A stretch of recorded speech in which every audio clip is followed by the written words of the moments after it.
Hey everybody. For anybody who's interested, I'm about to do a little page flip through all of Volume 2 of Combat Fairies. Volume 3 is currently available on Kickstarter right now for anybody that wants to check that out. And I hope that you do. If you haven't read Volume 2 yet, I would recommend turning this video off and going and checking out that Kickstarter. You can get all 3 volumes of Combat Fairies on that Kickstarter. If you're interested, if you have read it, check this video out. Check out the Volume 3 Kickstarter so you can get your hands on that as well. Or maybe you've read it but you don't have it in print, check that out. There's also a commentary out there for Volume 1 also if you want to see that. But once again, this is going to be spoilery, beyond spoilery, so don't be watching this if you haven't read the book yet. Check out the book. It's a worthwhile read, I think. I think you'll enjoy it. But in honor of the final volume of the trilogy coming out to Kickstarter very soon, I thought we'd do a little flip through here, a little trip down memory lane, maybe even criticize some of my own work a tiny bit. So let's take a look. So Combat Fairies Volume 2. I'm going to try not to destroy my own copy of the book here too much. So we have our introduction right off the bat. And this, of course, Volume 1 didn't have this. This is our elaborate recap of Volume 1. Volume 3 will have a recap of the original first 2 volumes as well. And there's also character bios to help get us started, and of course a selfie pic of all 5 of our fairies. Okay, we get into this pretty quick. This is one of my favorite covers I've ever done for the series. This was inspired primarily by The Usual Suspects, probably not a surprise, although some of the posing reference actually comes from the poster for Bridesmaids. All 3 volumes start with a prologue flashback to Addison Quinn Kearney as a little kid. She gets progressively older, actually, through each volume in these flashbacks, but the oldest she ever gets to, I think, is 15 or 16. I think it is. Alright, now we're actually in Volume 2. I had the idea for this layout, I remember, really early on, and I doodled it down on something. And honestly, I'm not even going to give you much of a reason other than that I thought it would look cool. And it does, I think. I think it looks cool. You can disagree. Maybe you do. Okay, so we got our first 2 page. I love doing spreads. I think they're just really satisfying, but they take up a lot of page space, or a lot of story space, I should say. So sometimes I opt out of them. I don't do as many as I would like, but this one was fun. I kind of did a mishmash of circus stuff, and I don't know where it is, but I found a big picture of a mall, and I used that for all the tiers. And the idea is this all fits inside of this tent that should not be this big from the outside, but you walk in and it's massive. It's kind of inspired by the 7 Faces of Dr. Lao, which has not aged the best in that a white guy plays a Chinese guy in it, but other than that, it's actually a pretty fun fantasy movie with some really impressive makeup effects and stuff. This is not the Green Goblin. I regret some of my color choices because he looks very Green Goblin-esque for sure, but he's supposed to just be some sort of otherworldly acrobat. And then there's Mr. Pan right there, who's also kind of inspired by Dr. Lao, but without the yellow face, of course. The colors look a little bit different on the screen, I should warn you. Everything's a little bit like redder. You're not quite seeing as many shadow details I'm noticing here. This page features a bunch of cameos from the Volume 1 Kickstarter. There was a raffle for 5 cameo appearances. They appear a couple other times, but this guy, this guy, this guy, this guy, and this guy are all of the winners. Volume 3 also features cameo winners from the Volume 2 Kickstarter. So fun fact, reasons I won't elaborate on. I'll try to not be too spoilery. I can't help it because we're going to be seeing everything, but I'll try not to go too crazy. Ayla has new wings in this first, in Volume 2, starting in Volume 2, and I actually drew her old wings through the entirety of this first chapter, and then realized, like, oh shit, I forgot. So every time you see her wings in this first chapter, they're actually photoshopped in. They're actually copy and pasted from the original design sketch of her of her new wings. I like my circus thugs. Very happy with that. I like drawing chaos, overlapping stuff, especially with the fairies, because they're so small and they're fighting so many bigger people that I feel like the more I can tangle them up, the cooler things look. This kraken that starts small and then grows when his fishbowl breaks, that's also inspired by Dr. Lau.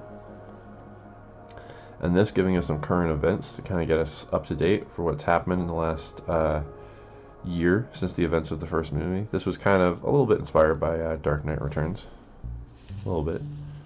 Then we get into our prison. I like dramatic reveals when you can get away with it. So we build up to showing Addison in the joint in a prison riot. Something got me excited for this volume was thinking about what can I feel like I dropped the ball a little bit in the early chapters of volume 1 in terms of setting up like cliffhangers and stuff, getting you to come back for the next one. The inciting incident doesn't even really happen until the third chapter in that first volume, so I was determined to not make that mistake again here. So we got ourselves a prison riot, we got all kinds of stuff going on with the fairies, so lots of action, the intercutting back and forth, just to set a lot of stuff up really early on with hopefully a lot of excitement. Hopefully it worked.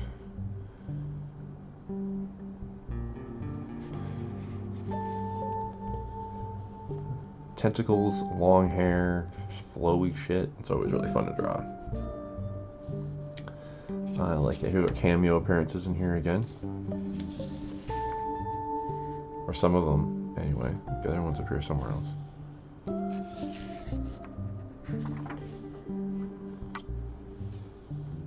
This flying bicycle, which they take down with the tidal wave caused by the Kraken, of course.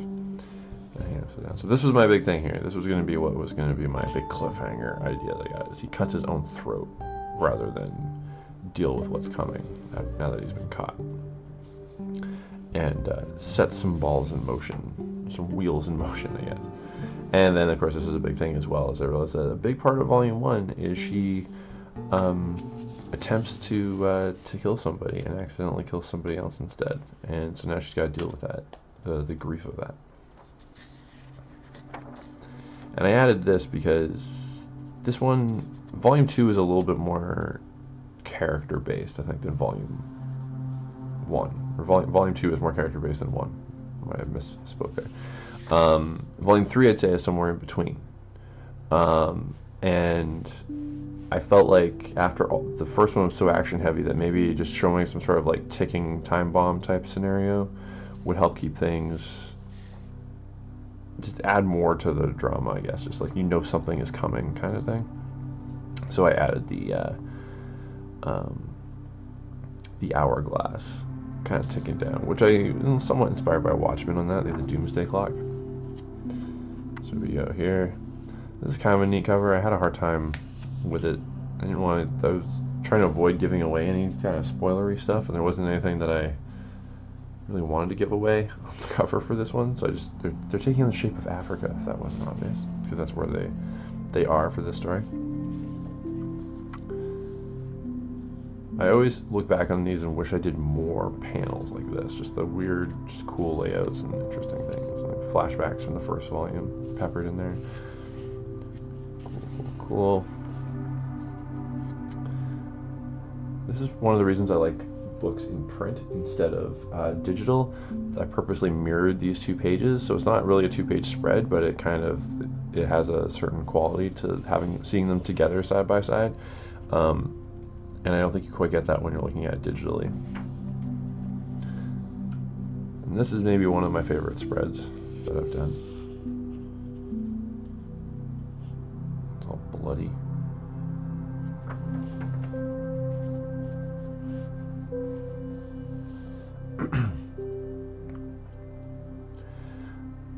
Forgetting offhand what the guy's species name is, but he's the hyena on the back of his head, which is apparently an actual thing from African mythology. Most of the creatures are, sometimes my interpretations of them are very different, but the genesis of them are usually some actual existing piece of mythology.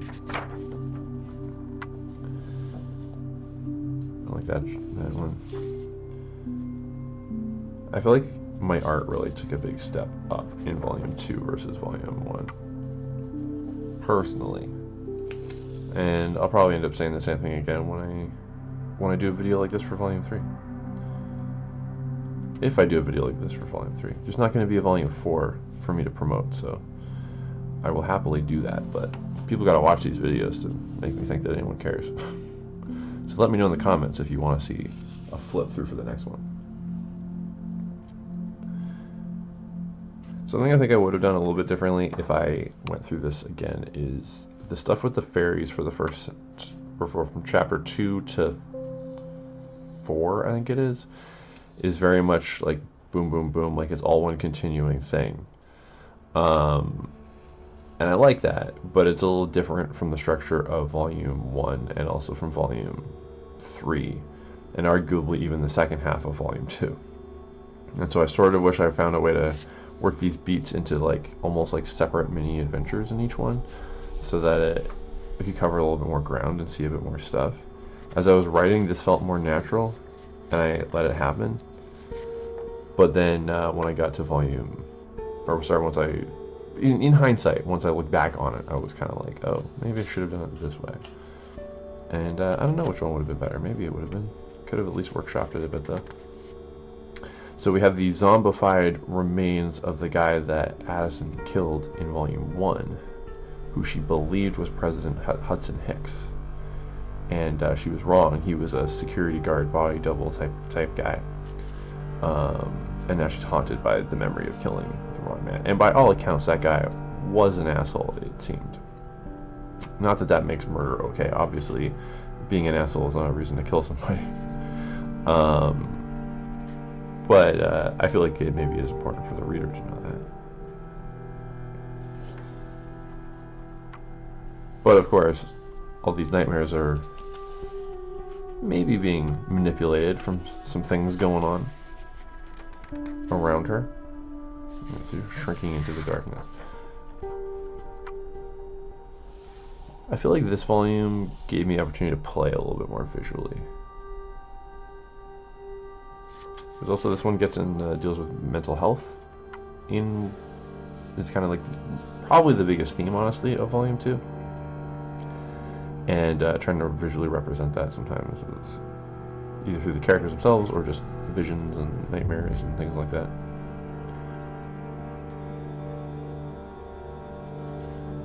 This guy, Shakur, he was a pain in the ass to draw the first few times, and then I kind of started to really at some point he just clicked, and I felt a lot more comfortable drawing him, had a lot more fun drawing him.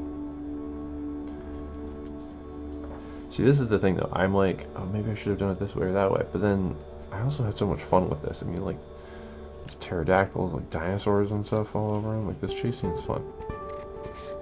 It was fun to draw. I hope it was fun to read. Definitely what I was going for.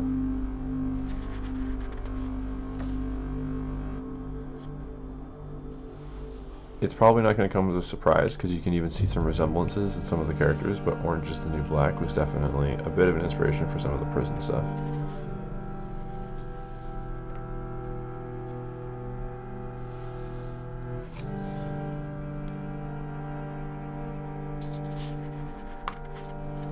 This is a real park that they're going to. I have not been there. I don't know if I'm even the least bit accurate with it. I looked at photos and stuff, but... And then this was a big part of my excitement for this volume when I was kind of writing, was this moment where she starts attacking this, like, racist asshole in the prison and kind of beats the shit out of her. And then it turns out not to be her. And then you're like, well, what the hell is going on now? Is she actually losing it? Is she going crazy?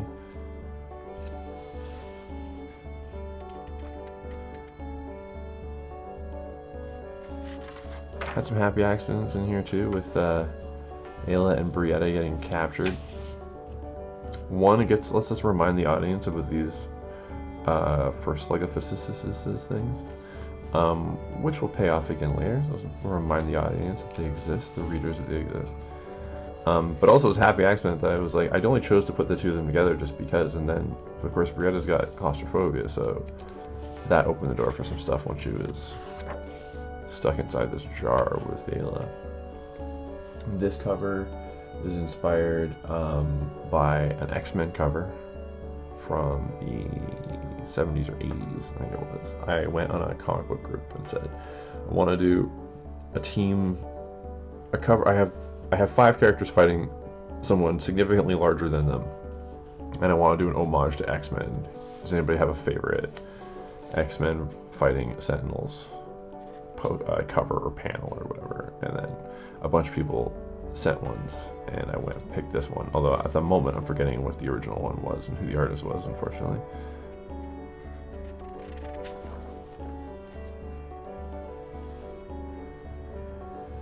This is a half snake, half elephant creature from African mythology. I'm forgetting what the species is called though, but it is a thing. Prey of the Jackal. Volume 2 and Volume 3, all of the chapter titles are puns. Volume 1 had a bunch of those, but not all of them, and I made it a rule that from this point on they're all going to be puns on existing movies, songs, books, comics, phrases, whatever it was, but it was going to be a pun. This was a little bit inspired by In Mouth of Madness. Sam Neill draws crosses all over himself and all over the walls and floors in a cell. There is some Lovecrafty stuff in this one that we'll get to a little bit later. So when I, in preparation for writing this, I watched and read a lot of Lovecraft or Lovecraftian things. I always like doing lighting like this as well, but you'll notice I don't do it a ton because it's a bit of a pain. I really like finding cultural stuff to make clear. I hope it doesn't come off in the wrong way. I'm just sort of like, I want to make it clear that they're in a different area and I want things of that culture to be prevalent. Forgetting the name of the species again. It's a domo something, I think. But they're a hermaphroditic creature from mythology, which seemed especially appropriate for, you know, they're getting attacked for not being human, basically. But if you know your mythology, and you can look at the name, you can look at the fact that you've got press and stuff like that, you can maybe extrapolate that there may be a mythological, they could be seen as representative of trans people, is what I'm getting at, which would be another form of real world prejudice, right? So,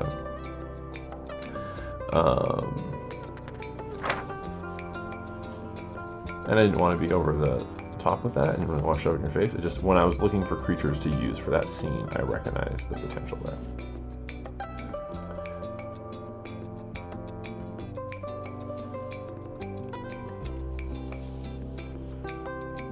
This warden was actually originally modeled after Glenn Close, of all people. But I realized I was a little light on representation with my original batch of new characters, so changed her up a little bit, as you can see. And I wanted that build up to meeting Dr. Gamal for a while.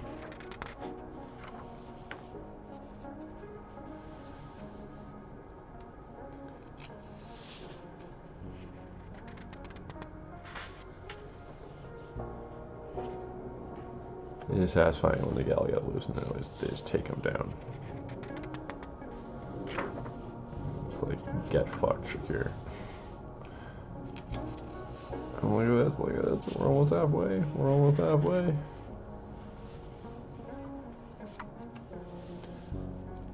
I watched David Letterman pretty much every night through high school. So there's our Letterman and Paul Schaefer homage with our two-headed talk show host interviewing the Fates. a lot of this, like the political side of things, pushing for you know, whatever form of prejudice really towards these non-human creatures and things, very inspired heavily by X-Men, and the Mutant Registration Act and all that kind of stuff. And so that's what this guy's presence is really kind of snowballed out of. This producer of the talk show, modeled after Tommy Wiseau of The Room. Kind of wish I had a little bit more page space to play with, just because these were fun characters. The agents, the publicity agents to the Fates. Would have been nice to be able to give them a bit more playtime, but whatever. And then we get into the Asylum, which then takes a lot of cues from Girl Interrupted, as some of you readers might have recognized. Once again, I hope you're not watching this if you haven't read Volume 2.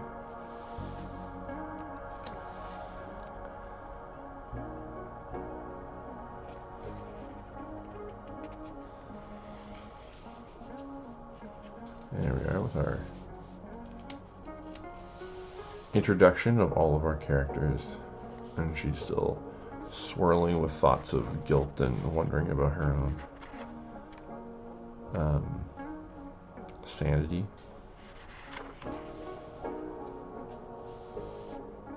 And this was a big thing for me. Let's bring back a cult member, Stacy, from Volume 1. And I also thought, let's get over to... So there's going to be reason to go to Korea because of stuff with Addison's lineage and everything, and Dokkaebi, basically a Korean goblin. It was a big part of Kiani's backstory, so I was like, there's an opportunity here.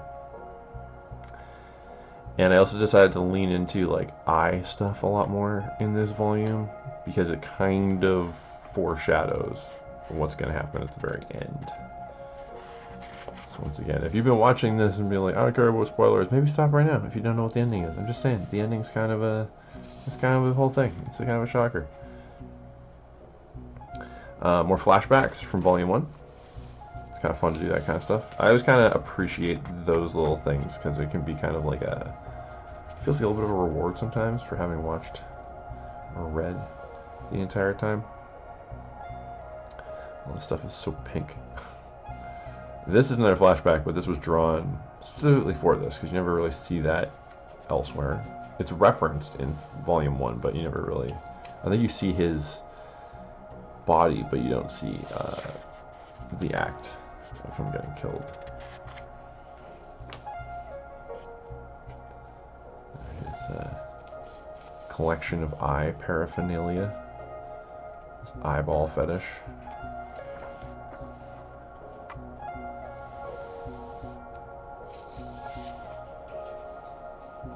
The dreams continue. You actually can see some tendrils. So maybe she's not crazy. Maybe not. Maybe not. It's a fun cover. I like that cover. I like so the original, this is the Tsunami. It's yeah, I think it's Japanese, I think, is the original source of mythology, and it or no, wait, I'm getting my stuff mixed up. The Peneptus, that's what I'm thinking of. When we see that, what's his face has this thing. That thing got Indian mythology originally, I think, and it usually is like a guy with like eyes painted all over him. And so I was really proud of that redesign. And I was like, he can't see properly. He can't focus because he got too many eyes. So he's constantly just struggling to live, basically. And then this, of course, this is Japanese mythology here. Famous version of this creature in Pan's Labyrinth, but I think my version's fairly different.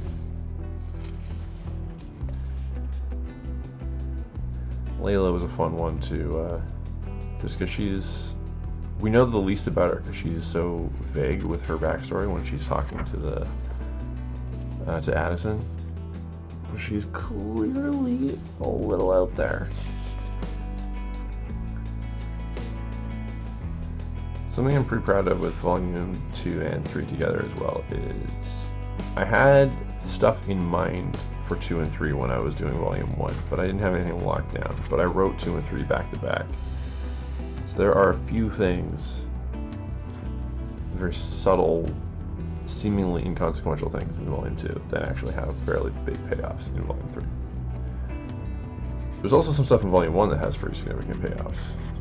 Probably the most significant payoffs actually from Volume 1 happen in Volume 3, but some more subtle, kind of little fun Easter eggy type ones happen here. Dire conflict instead of Mortal Kombat. Get it? I'm hilarious. House Brownie drug dealer guy. Candace, by the way, I originally created when I was in art school in a character design class. And she's changed quite a bit, but I always thought the idea of this dental assistant that kind of goes rogue and starts killing people with dental stuff was creepy and cool. You know, the neon lighting, had a lot of fun with. Even though it's a pain. And all the stuff that Keanu's won. Gambling addiction pays off. And then this was going to be a big reveal. We finally meet Dr. Gamal, and she's nuts and stabs this guy through the chest. Especially a huckster brownie such as yourself. Gag, cough. Well, that was unfortunate. This, I actually drew on regular paper, I think. I can't remember. Did I use actual... How did I do this? So I actually, I painted this. Yeah, the yellowing came later. I painted this on regular paper, but I used an ink bottle. So they are inked more normally, like normal, but to me, and then filled in with a marker. But then everything around them is done with like brush and ink to kind of give it this like old. I don't know that honestly, I think it looks neat. I don't think I really achieved what I was going for. It was meant to look like some sort of like old Korean painting or something like that. Sometimes covers can be really difficult because sometimes they're super obvious. You can find that thing that really like nails it. I think it's kind of fun. I would do this page very differently if I was to do it now. I don't even think I drew the tigers all that well, if I'm being completely honest. Yeah, sometimes you want to sometimes you get something you really lean into, and other times you're like, there's nothing in this that I want to show on the cover because I want it to be revealed later. And then so it's like, what can you do to kind of imply the vibe, what's going on, without giving the shit away? Sometimes it's not an easy task. Although it might be easier when I'm not the writer, because I'm going to be less precious about those spoilers, probably. Got the glowworm, which I never had one. I don't know if I knew anybody that had one. I just remember them being a thing in the 90s. And they might have even been more the 80s, and I just saw the leftovers in the 90s. I don't know. This guy was supposed to be in Volume 1, and I ended up cutting him. And I almost cut him from this chapter, from this volume as well, because he barely fit. So he gets like one page, but I was like, they're creepy, gross, misogynistic characters. So getting killed by the fairies seemed fun and cool, and then the idea of these like other little creatures bursting out of his chest after he dies seemed really cool.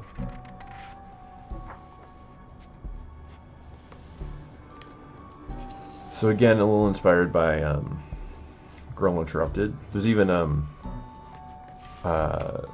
someone with pretty intense facial burns in that movie as well, which kind of inspired the existence of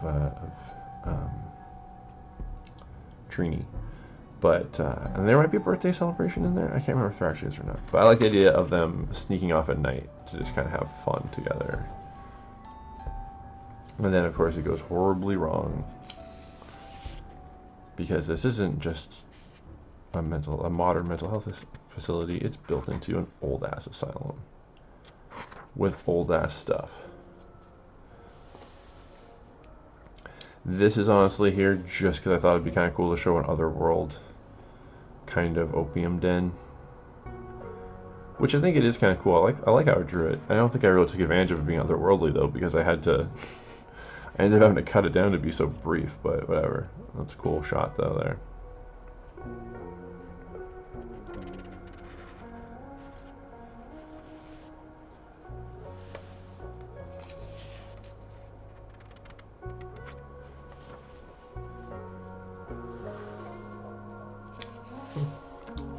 Kind of like doing pages like that when I can get away with it. There's one later on that is super simple and is maybe my favorite page in the entire book. Back to Rockefeller Center, call back to Volume 1, including this guy who was the chief of security for the Fates in Volume 1. And dun dun dun, Shakur is still alive. Also the zombie bellhops from Volume 1. Speaking of zombies, reference to the Graduate movie poster there. I love gorgons. I like drawing gorgons. And of course we get the escalating political uprisings and riots and all that kind of stuff. Honestly feeling increasingly, well, if you don't like what's going on currently in the world, in one country in particular, I feel like you might like Combat Fairies. Just saying.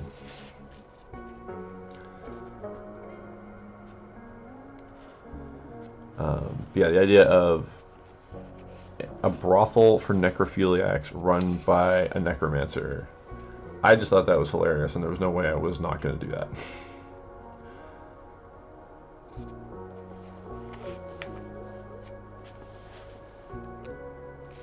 And then he resurrects this ghost.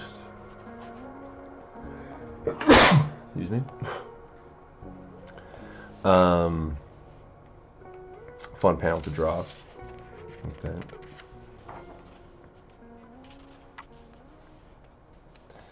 This stuff where it gets more and more desaturated, but with little hints of light color as color. I might do a little bit more with this idea in the future. I got ideas, and I was low-key experimenting a bit when I did that page. This is unfortunate. That was poor planning on my part.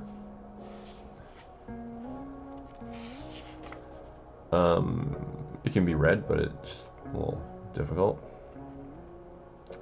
But I do like this. The ferry circles that act like an airport terminal.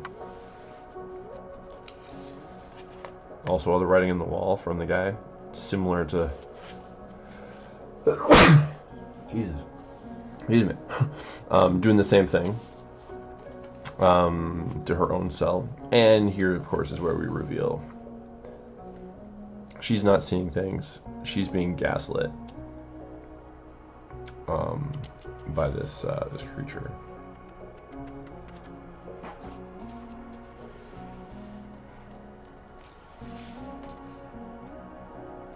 Riots continue to ensue outside of the asylum. And we can see this transformation actually take effect. So now we can manipulate Candace. This cover inspired by the Evil Dead poster. Horror fans probably already knew that. And then here we go. This guy, by the way, was modeled a little bit after. This is supposed to be her former boss who mistreated her and she killed, which is why she's in the asylum in the first place. And he's supposed to be this misogynistic rapist asshole, basically, that pushed her to the brink. And he is modeled after Harvey Weinstein.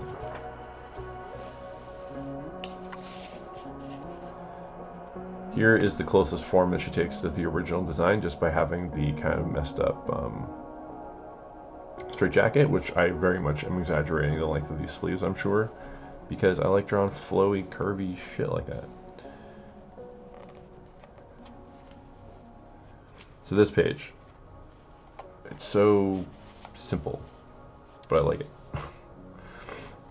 Showing her kind of coming out of the soup, the brain soup. And there she is.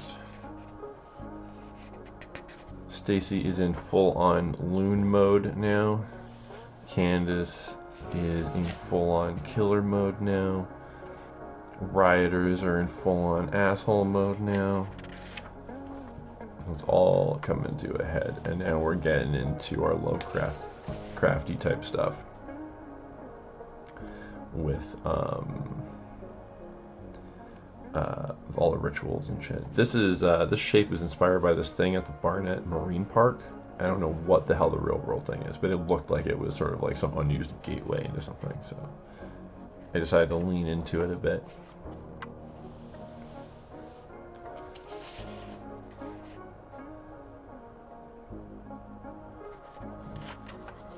More reveals.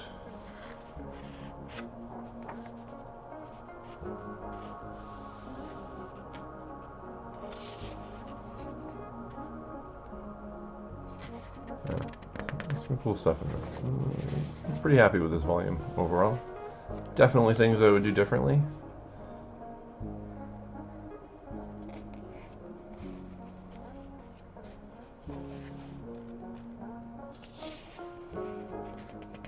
But I like it. And the fates meet their fate.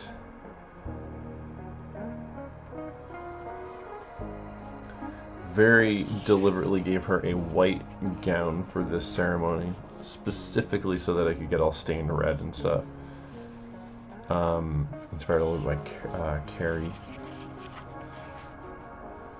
Sissy Spacek. The idea of her singing show tunes, that also came from the original concept of the character from when I was in school. But I didn't know what the rules were for song lyrics, so everything she's singing are reworked parody versions of existing songs. So there we go.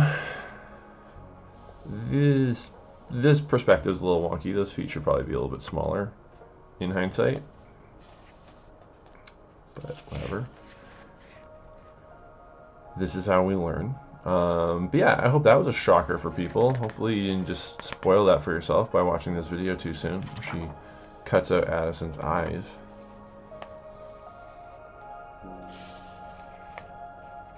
And the action ensues. You're going to see what those eyes are for now. The footprints going up.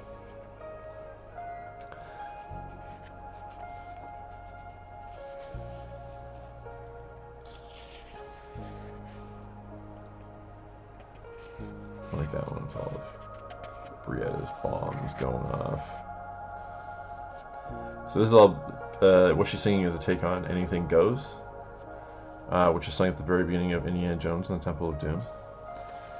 Which I would have loved to use the real song, because I feel like you can, obviously, it's obvious that she's singing because you got the notes and stuff, but people who know the song would maybe hear it a little differently in their heads from those who don't, and you're more likely to know the song if it's the actual song. But I liked using it building up to the moment where she like bursts through the doors coming up here pretty soon. And Addison knows she's coming because she can hear her singing. And boom, everything goes. Let's get crazy.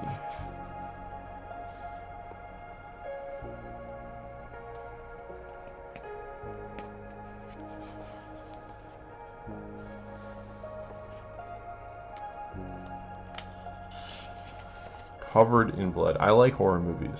Is that obvious? Maybe it's obvious. I don't know. It's a good hero shot. I'm gonna give you a mild spoiler for Volume 3. You will see these characters again. They were originally conceived only for this volume, and at a certain point I was like, this makes no sense to never see these characters again. I gotta do something with them. And I was sure to rectify that. This guy may or may not be inspired by someone from the news.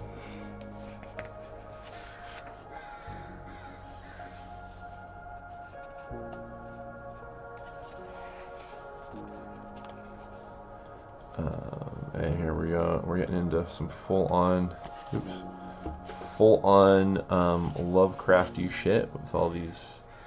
They're more like roots or tendrils, I'll say, than tentacles, but they're definitely in the family.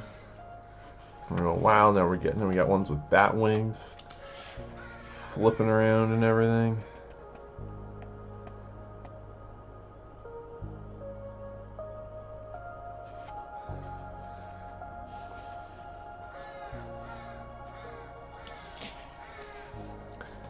Chaos. Right, now they're bursting out of the ground, they're grabbing all the rioters. I'm basically just telling you the story now at this point. But whatever, we're getting excited. We're getting up to volume 3 here, guys. This is why we're here. Wild. They've got Kiani. Holy shit. How are they going to be able to get her free? Now they got Cinia. Oh my god. Now they've infected people. They got roots growing out of them. Asylum's blowing up. Holy shit, guys. Holy shit. And now the hourglass is completely destroyed. Our girls are going to escape by the looks of it, so that they can live to come back. Spoilers. And now, of course, these layouts are recreating the layouts of the prologue.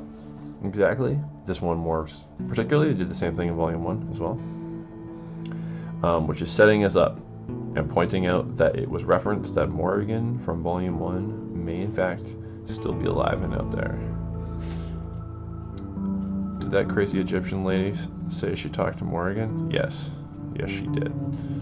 Dun, dun, dun! Thank you to our backers, and the end is nigh. Volume 3 coming soon. So, I'm not sure when I'm going to be uploading this video. Volume 3 goes live on Kickstarter on July 30th. So if you're watching this before then, you can pop over there and click the follow button so it lets you know right away. If it's already after that, then hop on there, and hopefully it won't be too late and you can back the project. You can get yourselves a copy of Volume 3, and if you don't already have copies of it, you can get Volume 1 and Volume 2 as well and get yourself the complete trilogy. They're fun reads, I think. I'm pretty proud of how all three of them turned out. I think these books, I think, probably have come the closest to the original concept and vision that I've had for a project compared to anything else. I think I'm probably the most proud of these than I am my other endeavors so far to date, and hopefully I will continue to update that with every project that I do, of course. But right now I'm pretty proud of these. I'm pretty excited about these. I'm very excited to see Volume 3 finished and on the shelf, and hopefully you guys are as well. So check that out. Kickstarter, guys. Combat Fairies Volume 3. You can get all three on there. You can also get other stuff. You can get prints of different characters and different styles and things like that. You can get discounts on art commissions of varying types. You can even get one-on-one drawing lessons with myself. So check all that out. And there's also behind-the-scenes art books. So if you like hearing all of this, these little anecdotes I had, a lot of that is in the art book, the digital art book you can get, plus way more, including all kinds of concept art, stuff like that. So check it out, guys. Combat Fairies, Volume 1, Volume 2, Volume 3, all available on Kickstarter. Have a good one. Thanks for watching. Let me know if you want to see a video like this for the final volume once it's out too. Thanks, guys.